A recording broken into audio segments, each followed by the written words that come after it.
Hi guys, good morning. இப்போ வந்து மணி 8:30 ஆகுது. பாருங்க, 6 o'clock விடிஞ்சப்பா எப்படி இருக்கும் அந்த மாதிரி இருக்குது.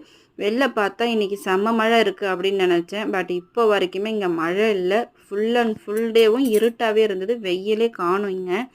ஸோ ரீசெண்ட் டேஸாக வந்து இங்கே நைட்டில் நிறைய நல்லா மழை பெஞ்சிக்கிட்டே இருக்குது. பகலில் மழை இல்லை. அதனால் இங்கே வெறும் காடாக போய் நிறைய புல்வெளி செடி கொடிலாம் வளர்ந்துருக்கு. இது அப்பப்போ எங்கள் மாமனார் க்ளீன் பண்ணி வைப்பாங்க. ஸோ இப்போ ரீசெண்டாக மழை நிறைய பெஞ்சிட்ருக்காங்க. நாங்கள் அதை க்ளீன் பண்ண அவங்கள விடலை. அதனால் இந்த இடம் அப்படி தெரியுது. அதுக்கப்புறம் இன்றைக்கி சமைக்கிற வேலை இல்லை. நேற்று வச்ச புளிக்குழம்பு அண்ட் புளியோதரை இருந்துச்சு. ஸோ அதுவே இன்றைக்கி வச்சுக்கலாம். பசங்களுக்கு கொஞ்சம் காலிஃப்ளவர் மட்டும் ரெடி பண்ணிக்கலாம். அப்புறம் புளிக்குழம்புக்கு வந்து இன்றைக்கி ஒரு பொடி ரெடி பண்ணணும். இது என்கிட்ட இல்லை, காலியாகி ரொம்ப நாள் ஆனிச்சு. ஸோ இன்றைக்கி அதை ரெடி பண்ணிக்கலாம் அப்படின்னு சொல்லிட்டு ஒரு கைப்பிடி அளவுக்கு நான் வந்து சமைக்கிற அரிசி எடுத்துக்கிட்டேன்.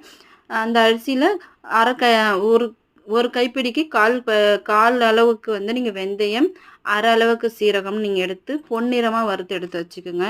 இதை நல்லா வறுத்து பாருங்கள், இந்த மாதிரி பொன்னிறமாகணும், கருக விடாதீங்க. நாங்கள் சின்ன பிள்ளையாக இருக்கும்போதெல்லாம் எங்கள் அம்மா வந்து டெய்லி இதை வந்து கொஞ்சம் கொஞ்சமாக புளிக்குழம்பு வைக்கும்போதெல்லாம் வறுத்து அதை அப்பப்போவே அம்மிக்கல்ல வச்சு நுணுக்கி போடுவாங்க. குழம்பு ரொம்ப டேஸ்ட்டாக இருக்கும் அப்படின்னு சொல்லுவாங்க. பட் இப்போலாம் வந்து நாங்கள் சோம்பேறி ஆகிட்டோம். இங்கே இருக்கிறவங்களுக்குலாம் அம்மிக்கல்னால் என்னன்னே தெரியாது. அந்த மாதிரி வளர்ந்துக்கிட்டு இருக்கோம். ஸோ இதை அப்படியே நாங்கள் மிக்சியில் வச்சு எடுத்து வச்சுட்டேன்.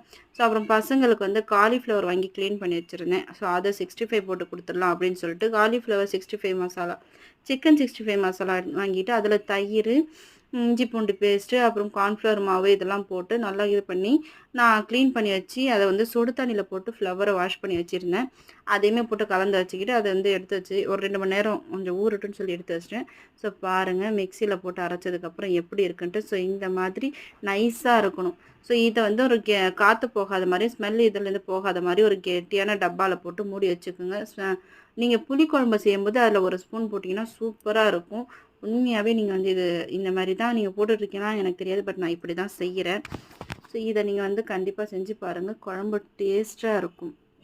அதேமாரி புளியோதரை, அது எலுமிச்சைப்பழ சாதம், இதுக்குமே நல்லா நீங்கள் வந்து ஒரு செய்யும்போது கொஞ்சம் எடுத்து போட்டுக்கிட்டிங்கன்னா அதுக்குமே நல்லா டேஸ்ட்டாக இருக்கும். ஸோ நான் இப்படி தான் இந்த பவுடரை வந்து நான் புளிக்குழம்பு, புளியோதரை, எலுமிச்சை சாதம் இது 3க்கு மட்டுமே வந்து யூஸ் பண்ணிப்பேன். அதுக்காக நான் கொஞ்சம் அதிகமாகவே அரைச்சி எடுத்துட்ருக்கேன். இந்த வீடியோ உங்களுக்கு யூஸ்ஃபுல்லாக இருக்கான்னு பாருங்கள். பிடிச்சிருந்தா லைக் அண்ட் ஷேர் பண்ணுங்கள். மறக்காமல் சேனலை சப்ஸ்கிரைப் பண்ணிக்கோங்க. ஏதாவது டவுட் இருந்தால் கமெண்டில் தெரியப்படுத்துங்க. தேங்க்ஸ் ஃபார் வாட்சிங்.